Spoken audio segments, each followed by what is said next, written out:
Good morning. Good morning. It's a Sunday, and we've got Cavalry. Here's the thing. I want to kind of tell you a little bit of a story.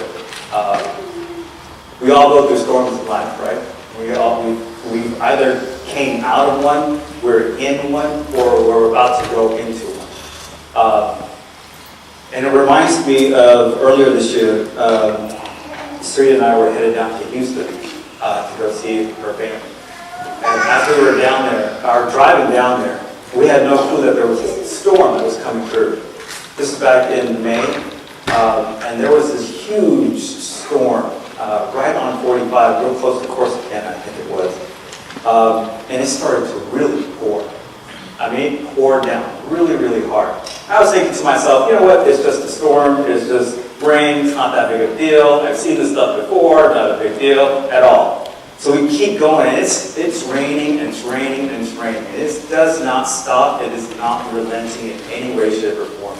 To the point where, if you've ever driven down from Dallas to 40, down to Houston on 45, you know that there's up valleys, and then there's those valleys where it just goes down kind of low. In those low areas, it starts to come flood onto the highway, to where you can see almost kind of like a river flowing over onto 45. And I started to think to myself, this is probably not good.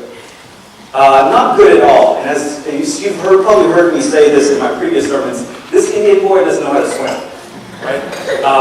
Anything with water, any body of water, even if it's 3 feet, I'm scared to death. Right?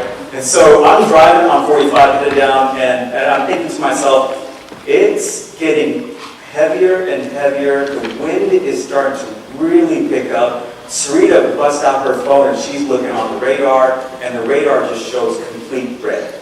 And we are right in the middle of that red. Right? And I'm sitting there thinking, okay, we're going to be fine. And she starts to freak out. She's like, what if it's a tornado? And I'm like, don't say these things to me right now. I'm going to freak out, right? She's thinking to herself, what's going to happen? Maybe we should pull over. And I'm thinking, maybe we should pull over. She's like, no. Maybe we shouldn't pull over. We got to keep going. Let's just follow all of these cars. I'm thinking, no, because we finally came to a spot where it was on a bridge. So in my mind, I'm thinking to myself, let's stay on high ground. I don't want to go where it's going to get us down into where that flood is, right? And so I thought to myself, let's just stay on top of this highway. So I pull over to the side, and we're parked there for at least a good 30 minutes. Like a good 30 minutes, and it's just pouring, and you can feel the car just kind of shifting back and forth because of the wind. And it was howling. And then on top of that, it starts to hail. And all these things are happening, and I'm starting to think to myself, oh my gosh, maybe there is a tornado that's about to come, right? So we're parked on the side, and there's other cars that are starting to pull over and park on the side of the highway as well. It was really, really bad. Some cars start to say, you know what, I'm just going to roll the dice and I'm just going to keep going. And I have no idea what happened to those cars. And so Sarita's sitting there saying out loud, she's like, Sam, we cannot stay here. We have got to keep moving. I'm like, no, I think we should just stay right here. And she's like, we need to keep moving. So I was like, all right, fine. So I pull out, we continue to push forward, and it gets heavier and heavier and heavier. And then finally there's this exit. And I'm sitting here praying in my head, I'm like, because I don't want to freak her out, because she's already kind of freaking out. And when she freaks out, she freaks me out. And so I didn't want that whole anxiety to kick in for both of us. So I'm sitting in my head, I'm praying, I'm like, God, give me an out of this. Like, I have got to get out of this, because I don't know how this whole thing is going to end. By God's grace, we were able to come to this exit, and there was nobody else exiting off the highway. Everyone else was either parked on the side or continued to truck on. We exited, and we were able to stop off at a Toyota car dealership. And we were fine afterwards, right? And then after we got into the dealership, it was probably another good 20 minutes or so where the rain started to slow down. It was scary. Like, that's the first time I ever was in a storm, a physical storm, where I thought to myself, This is going to be the first time I'm ever going to see a tornado. And it'll probably be my last. Right? I was that nervous about the house situation. Every one of us has gone through a storm like that spiritually, where things are just blowing all over the place, and there's this howling wind, and then there's hail, and there's rain, and you think to yourself as you look around, this is not going to go well for me. I don't know what's going to happen in my life. I don't know what's going to happen with my marriage. I don't know what's going to happen with my kids. I don't know what's going to happen at work. Will I even have a job tomorrow? All these fears and these anxieties take over, and they plague us to the point we don't know what to do in those storms. And in those storms, we have to be able to weather them well enough to be able to get through them with a stronger faith. So here's what I want to do. Matthew chapter 14. We're going to take a look at a storm and how Jesus was able to calm the storm and able to teach lessons through the storm. Matthew chapter 14, verse 22.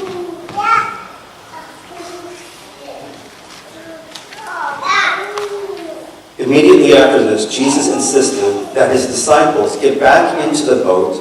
Now, immediately after this, if you read the passage right above it, Jesus had just fed 5,000 people, right? Actually, it's more than 5,000, but it's 5,000 men, and there were their wives, and then there were kids there, so you're probably looking at about 20,000 people. So he had fed the 5,000, and all they had was 5 loaves and 2 fish, right? And so the disciples come up and they say, "Hey, Jesus, this is all we have." And Jesus says, "That's plenty. Feed them." And the disciples are like, "I don't know if this is going to work." And he says, "Feed them." And as they were passing out the food, there were still 12 baskets left over. Immediately after this event, Jesus tells them to get into the boat and cross to the other side of the lake while he sent the rest of the people home. After sending them home, he went up into the hills by himself to pray. Night fell while he was there alone. So here's what's happening. Jesus feeds 5,000 plus people. He tells the people to go back home. He tells his disciples, "Hey, look guys, I need you to get into this boat, and I want you to go to the other side of this lake." And then the disciples get into this boat, they're pushing off, and they're sailing to the other side. As this has happened, this is early in the evening, Jesus climbs up to the mountain and he goes there to pray. While his disciples are on a boat miles away from where he is. Okay? And he says in verse 24, "Meanwhile, the disciples were in trouble far away from the land." So about 3.5 miles away from land. For a strong wind had risen, and they were frightening heavy waves. About 3 o'clock in the morning, Jesus came toward them, walking on the water. So, Jesus is on the hill. This is early evening when he's up on the hill praying. A long time goes by because in the scripture tells us around 3 a.m., anywhere from 3 a.m. to 6 a.m., Jesus goes out to the disciples because there's this storm that has started to brew. And the storm is really causing the ship that the disciples are in to be tossed from side to side. Now, I'm that Indian boy that doesn't know how to swim, right? And these guys, you've got fishermen, you've got tax collectors, and you've got all these kind of career guys in this boat. All 12 of them are in this boat, and they're getting tossed around from left to right, and waves are crashing onto the boat. Now picture this. These guys are probably just holding onto each other and or onto that boat. And they're probably thinking to themselves, where is Jesus?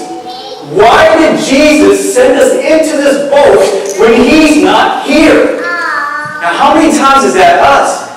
Right? How many times is that me when I'm sitting here going, where are you, Jesus? Why would you ask me to do something like this and put me in a situation where I'm not comfortable, where things are not looking the way I expected? You were the one who told me to go here. You were the one that told me to do this, and this is not ending well for me. Why would you do this, Jesus? Why? I'm sure these guys were thinking the exact same thing, because it was Jesus' instruction for them to get into that boat and to go to the other side of the lake. And they're probably thinking, oh my gosh, a master, he just set me up. He just set me up. And then, as the boat is being tossed around, and they are freaking out in that boat, as they're clinging to each other, and they're clinging onto this boat, enters Jesus. Right? He comes, and it's not like he's coming in another boat. Right? Hey guys, I'm coming. Don't worry. Don't worry, guys. I'm coming. Give me a couple minutes. I'll be there in a minute. No. He does something crazy. He comes on the water. He's walking towards them in their time of trial. He's walking towards them on the water. Now here's the thing. What is the water to the disciples right there? It's their problem. It's their struggle. It's their fears. It's their anxiety. It's their worries. Jesus comes walking on their fears. Jesus comes walking on their worries. Jesus comes walking on the thing that they are worried about the most. Jesus walks on our problems. The things that are above our head, it is under his feet. I need you to understand that. When things seem like we are drowning in our struggles, when we are drowning in our fears, not for him. Because he comes to us in those moments walking on those exact same fears. And here's what happens. Jesus walks towards them on the water, and verse 26, when the disciples saw him walking on the water, they were terrified. In their fear, they cried out, "It's a ghost! It's a ghost!" Right? Like, why would they say something like that? They see a figure in this storm, right? It's not a sunny day. We've got dark clouds. We've got winds howling and blowing. You've got rain just coming down, and the boat is being tossed from side to side, and they see this figure in the midst of their problems approaching them.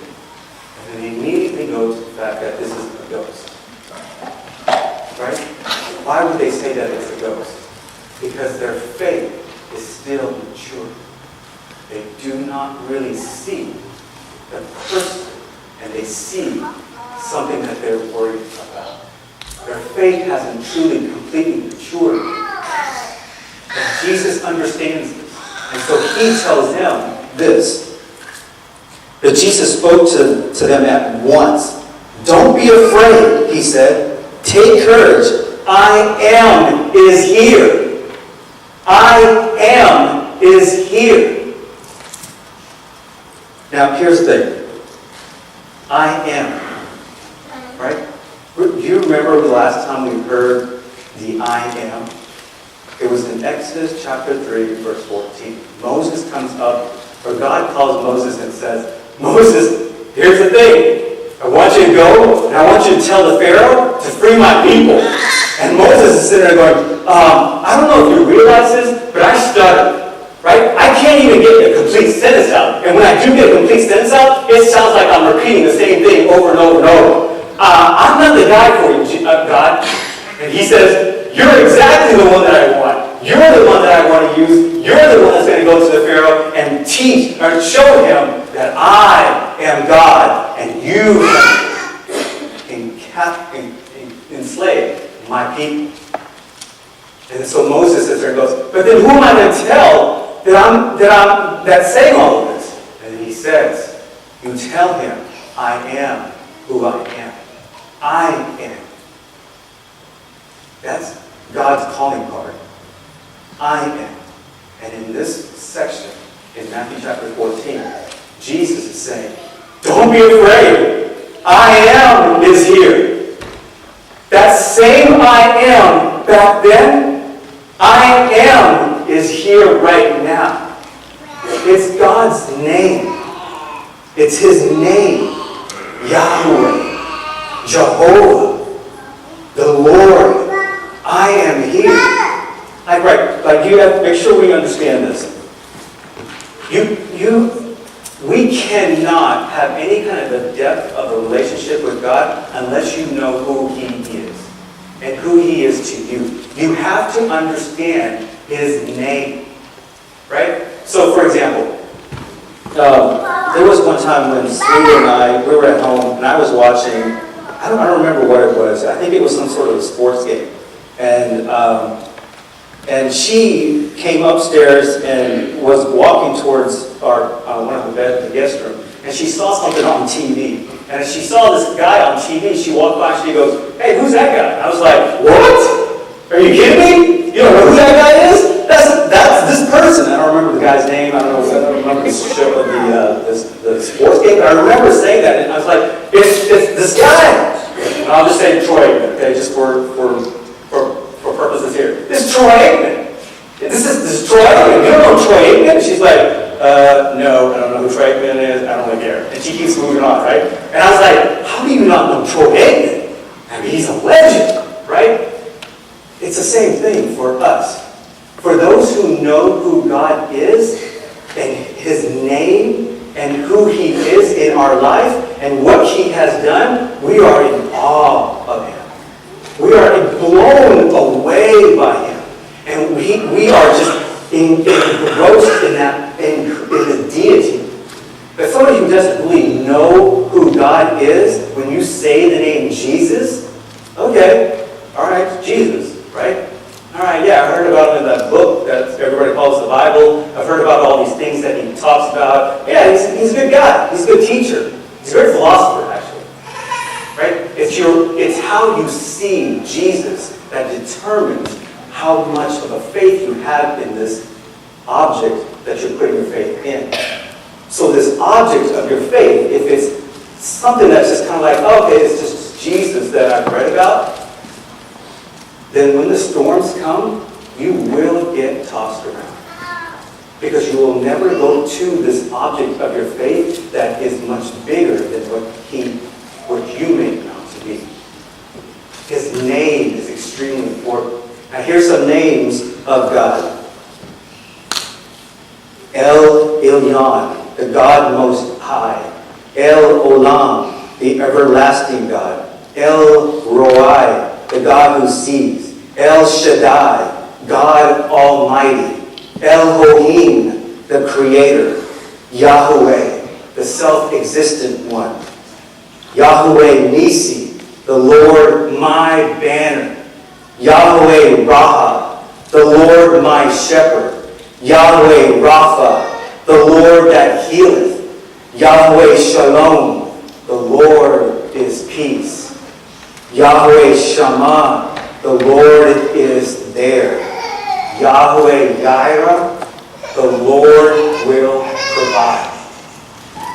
What is the name of your God? What is the name that you cling to? Your name, the name that you go to for your God, will determine how you see Him. For me, I always have to tell myself that He is my Jehovah Shammah. That He is there.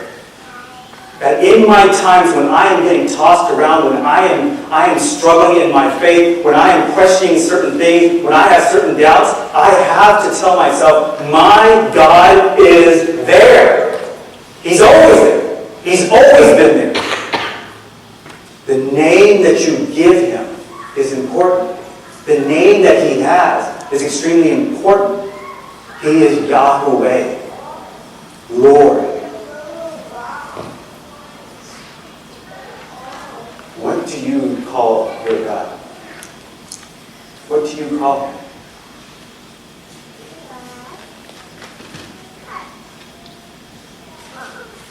Matthew chapter 14. Verse 27 again. But Jesus spoke to them at once. Don't be afraid, he said. Take courage. I am is here. It's his declaration of his deity to the disciples in that boat. It is his way of saying, God is here with you. Do not be afraid. This is not a ghost. It is me, your God. And then, I love this part, verse 28. Then Peter called to him, Lord, if it's really you, tell me to come to you walking on this water. Right? So I love me some Peter. I love Peter. Because Peter says some dumb stuff. He steps on his own words and he trips over stuff. He puts his foot in his mouth a lot. He does stuff that you're kind of thinking to yourself, why would you do that? Right? That's why I love Peter. Because Peter goofs up, messes up a lot, and Jesus continues to love on him. And I'm so glad that Peter is in this book because Peter reminds me of me. Like I say stuff that I'm just kind of like, whoops. And I do stuff and I'm like, dang. You know, and every time I read Peter's stories, I always think to myself, thank goodness Peter's in this book. Right? I'm grateful for Peter. Because Peter is the same one who sits there and goes, Lord, I would never ever betray you. I would never ever deny you. And Jesus says, you'll deny me 3 times. No, I wouldn't. Yes, you will. And yet he does. Peter's the same one when the army or the soldiers are coming to take Jesus away. He takes out his sword and cuts the ear of the soldier. And Jesus says, no, you can't do that, Peter. And Peter's just like, but I'm trying to protect you. And Peter's also the same one who says, Lord, I will never let anyone kill you. And that's when Jesus is there in his face says, get away from me, Satan. Get behind me. Right? This is the same Peter. The one who just eagerly just puts himself out there and then finds out quickly. He's like, oops. Right? I love Peter. And here is Peter once again. Right? Like the boat is just swaying from side to side, and here comes Jesus, and it says, Yahweh, I am is here. And then all the others in that boat are probably sitting there thinking, I don't know. It doesn't look like it. With all the rain, with all the storm, the wind, he says that's Jesus, but I don't know if that's really Jesus. Peter, stay in. And Peter's like, I want to go. If that's really him, I want to be the one that goes out there. And everybody else is like, I don't know. Just stay in the boat. The boat is safer. And Peter's like, Jesus, if that's really you, then tell me to come out onto my fears, just as you are on top of my fears. Help me to step forward in my faith and step on my fears so that I can have faith as you. So Peter steps out. Right? He steps out because he's asking if this is really you. How many of us, when we are in struggles, when we are in storms of our life, do we go to God first? Or how many of us do we pick up the phone and we call our friends? Or how many of us go to the nearby bookstore and pick up a self-help book? How many of us quickly go to a counseling session? Not that there's wrong with counseling. But go to a counselor? How many of us quickly go to a family friend, to our husband, to our wife, to our parents, and we never ever go to him first? And in this moment, this is Peter saying a prayer, Lord, if this is really you, as everything around me is looking this bad, if it's really you, then let me know that it's okay for me to step out in faith in this way. But I will not come out of this boat unless you tell me it's okay to come out of this boat. It's Peter's way of saying a prayer to his Jesus. And Jesus says what? Come. Let me show you what it's like to have faith, even in the midst of your fears, your anxieties, your struggles, your concerns, your worries. Come, let me show you. So, here's the thing. Jesus says, come, only Peter. Right? And I sat there as I was studying this passage, I was thinking to myself, why would Jesus only say this to Peter? Of course, Peter's the only one that raises his hand and says it, like all the others are in the boat saying, I don't know about Peter. Yeah, if you're doing this, it's all on you, bro. We ain't going to come out there and save you. If you go down, it's on you, bro. Right? I mean, the others are probably sitting there saying that. But Jesus says, come only to Peter. Why? Because the other 11 disciples in that boat didn't have that kind of faith. That kind of faith that says, I'll take a gamble. I'll take a gamble on my God. I will put everything all in, and if that means I will possibly drown in this, I will drown because that was my God who told me to come. And I'm willing to take that chance. If that's my Jesus that's out on that water, stepping on my fear, then I will do it. And the other 11 are hunched into that boat, hunkered down, holding onto that boat, holding on to each other, saying, yeah, you go ahead. You try it first. How many of us are the ones who are in that boat, waiting to see someone else do it first? How many of us here doesn't want to take a chance because what if I take that chance of faith that I would start to sink? And how many of us are willing to say, like Peter, sometimes foolish, sometimes not calculating everything correctly, but saying, I'll do it, me, right? Peter's just like, I'll do it. And the others are just kind of like, no. I'll stay right here. And Jesus only calls out to Peter and says, come. And we continue to see this. So Peter went over the side of the boat and walked on the water towards Jesus. But when he saw the strong wind and the waves, he was terrified and began to sink. Save me, Lord, he shouted. So there's Peter, seeing Jesus. Jesus says, come. He gets out of the boat and he starts to walk on this water, right? Like I'm picturing this. If I was Peter, I'm climbing over, and that first step is the big step, right? Like I said, I'm not the swimmer guy. So I'm thinking, I'm going to test this first step first. And if that first step is good, then I'm climbing out of that boat and taking my second step. Can you imagine this? Can you imagine what this is like? Because there's only two people in history that have ever walked on water. Jesus and Peter. Jesus and Peter. Peter's wasn't as long, but he still did it.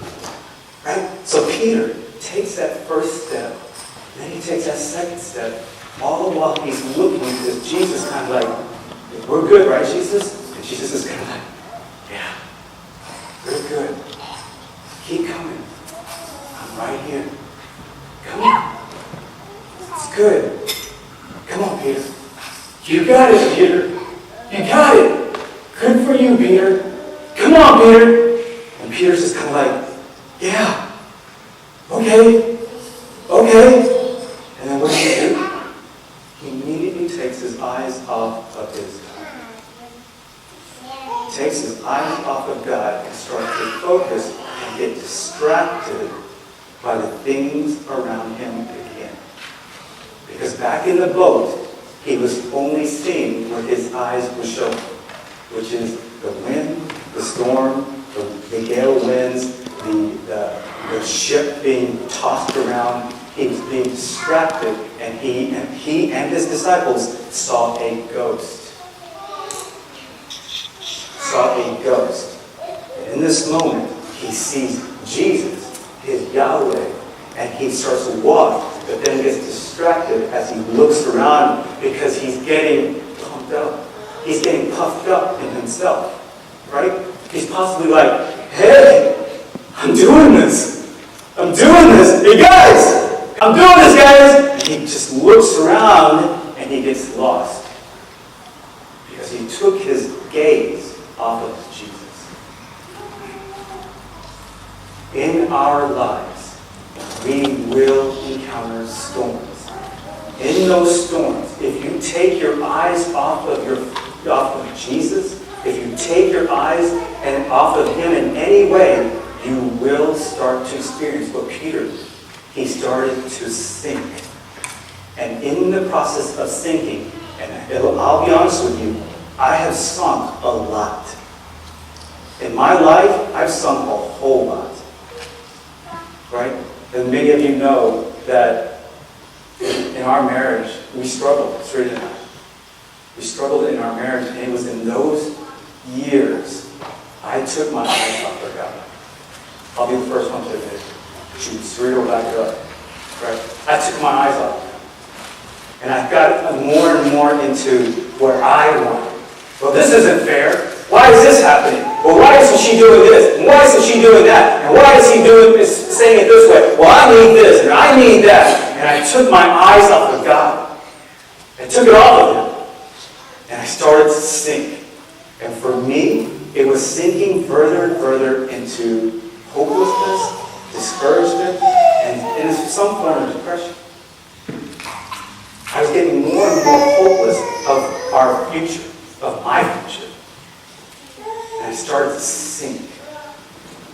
And it was later on, through good Christian people that stepped and intervened for us, that I started to come back up and start to put my eyes and gaze on Jesus.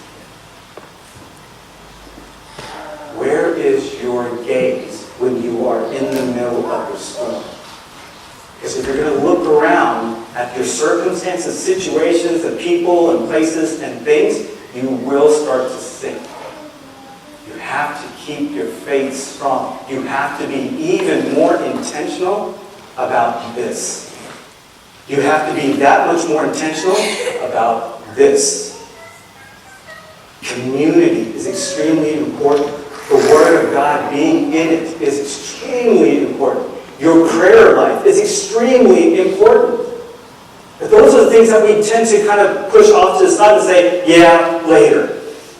Because I got to worry about this, or I can take care of this, or I can do this, and I can pull myself out of this. How many times have we found out that every time we try it, it never really plays out the way that we thought it would? In fact, it makes it worse. Keep your eyes on Jesus in the storm.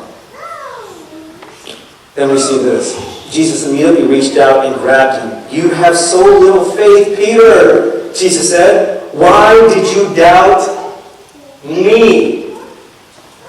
Why did you doubt me? This is perfect because Jesus is letting Peter know, Peter, it's not your acts. Peter, it's not your faith. It's not a faith about you and what you can do to walk on this water. Peter, the reason why you fell is because you doubted me and my ability to make you walk on this water. You lost your attention on me. You lost your faith in me. You lost your ability to be sure of me. Not you. And this is what I hear a lot, is that people will say, well, I need to get a stronger faith. Yeah, but it's your object of your faith. Because if you believe in this object, then you're going to believe in that object to be able to do the things that that object says that it can do. But if you believe and you have put all your faith in you, at the end of the day, you know there's certain things you just can't do. So where's your faith? What's the object of your faith? Is it in Jesus? Because my Jesus can and will follow through. It may not be at the time that I want it to be, because if you look at the story, Jesus doesn't show up until 3 o'clock in the morning, the darkest part of the day, when things are pitch dark. Remember, he left later in the evening, when it's still day. He told the crowd, go home. I just gave you a buffet. Go home. Enjoy. Hey guys, you go onto the boat and you go to the other side. It's in the evening. When the day is there. The sunlight is still there. When things can be seen. But Jesus shows up at 3 a.m. when it's pitch dark and they can't see anything. And that means they have to rely on something or someone greater than themselves. Do we do that? In our darkest hour, when it's 3 a.m., in our spiritual walk, can we sit here and say, I don't know where I'm going. It's too dark. But I hear you, Jesus. I hear you. And you're telling me to come. And so I will come, even though I can't really see you. Right? I told you guys once in one of my previous sermons that I was on a flight to Florida. And on that flight, it was some major turbulence. And in that turbulence, everybody was starting to freak out, right? But as soon as the pilot got onto the intercom and said, we experienced some turbulence, but we're going to be able to get through it. We just encountered a jet stream, and now in a couple of minutes, we'll be able to get right through it. And then we'll be able to settle back down, and we'll be able to take the fasten seatbelt sign off. Everybody starts to calm down. Why? Why did everybody start to calm down? Because they had faith in that pilot who has many, many, many years of experience. And he has seen this kind of situation so many times. He's kind of like, got this. Not a problem. Let me just get on the intercom. Hey, guys. I know that you guys are probably freaking out right now, but don't you worry about things. We're going to get you right through it. This is a Texas guy. Okay, so the accent was just thrown in. But he's telling us everything's going to be okay. This is just a jet stream that we have encountered, and we'll be able to get through this in a couple of minutes, and we'll be able to take the fasten seatbelt sign off. So you can freely walk around the aircraft. That's exactly what we should be. Even though we can't see our God with our physical eyes, do you have that kind of faith to where you can know that you know that you know that if God tells me this, then I have nothing to worry. Because my God always provides when He needs to. At 3 a.m., at the 11th hour, even if He shows up at that time, I will not shake, I will not falter. Because He will provide. He is my Jehovah provider. He is my Jehovah Jireh. He is my everything. And then we see this. When they climbed back into the boat, the wind had stopped, and the disciples worshipped Him. You really are the Son of God, they exclaimed. Now here's the thing. The Scripture doesn't say anything about this. It doesn't say anything about this. But Jesus reaches down to grab Peter. Because Peter is drowning, right? So He reaches him back up and takes him back to the boat. I wonder how Peter got back to the boat. Did Jesus grab a hold of him and pull him up and then walk side by side and say, come on, Peter. Keep your eyes on me, Peter. We can do this, Peter. And they both walked back to the boat? Or I wonder if Jesus, knowing how freaked out he was, grabs Peter and carries him back to the boat and places him into the boat. Either way, I think it's awesome. Whether He taught Peter how to walk in faith back to the boat, or if my Jesus lifts up Peter and carries him back to the boat. Either way, Jesus provides in that situation for people. Look, I don't know where a lot of you guys are at, but there's a picture that I saw on the internet. On that picture is a picture of Jesus standing on the water, looking down to reach out to someone who is drowning. And this picture is Peter. Some of you are probably in that moment right now where you're underneath that water. You're struggling in life, you are fearful, you are anxious, and you do not know what's going to happen. But all you have to do is look up. Look up and see your Jesus reaching his hand out to you. Do you see him? Because here's some takeaways from this whole story. The takeaway is this. One is that storms are going to come. You guarantee from this day to the day you die, you will encounter storms in your life. So expect it. Point number 2 here is this. Jesus, as he's on the hill and the disciples are in the boat, he sees everything that's going on. So as you are struggling, as you are concerned about the circumstances and situations and your life, God sees everything. He sees it all. Point number 3 is that Jesus always comes. He will always come because in Scripture he says he immediately reached out to Peter when he sank. Immediately. That word is there specifically to encourage us, to church, to let us know that no matter what you go through, Jesus will be there immediately on his timing. It will be at 3 o'clock in the morning, maybe. He will be there and he will help you out when you need it the most. Because storms in our life are meant for 2 reasons and 2 reasons only. One is this. Correction. Storms can be used in our lives to correct us. An example of this is Jonah. Jonah was told, I need you to go speak to my people to Nineveh. And Jonah's not, nope, not down for that one. Nope. And he takes off the other way. And God uses a storm in his life to get him back on track. God can use storms in our life to correct us. The question is, in those corrections, do we allow ourselves to be corrected?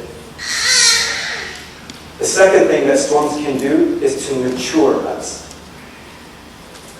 It can be used a lot of the times to mature our faith so much that we start to take those steps of faith around our circumstances and situations to where we start to believe that my Jesus can and will provide. Because he has shown me time and time again that he is good and that he will show up. That he is Jehovah Jireh. That he is God who is there. That he is God who provides. That he is God who protects. That he is God who is there. Do you know that kind of God? Do you know that kind of Jesus? My hope, my prayer for you is that this picture resonates with you. All you have to do is reach out. Reach out to your Jesus. In these times of trials and tribulations, in those dark 3 o'clock in the morning moments, when you are sinking, just like Peter did, cry out the name of Jesus. Lord, help me! Help! But our pride gets in the way and says, I can figure this out. I can do this. I know a better way. I've got this self-help book. I can go see this person. I've got good friends who can give me wise counsel. But we never go to him and cry out to him. So, my hope and my prayer is that as you face these storms, you face these trials and tribulations, that you would know who your Jesus is so well that you would reach out to him.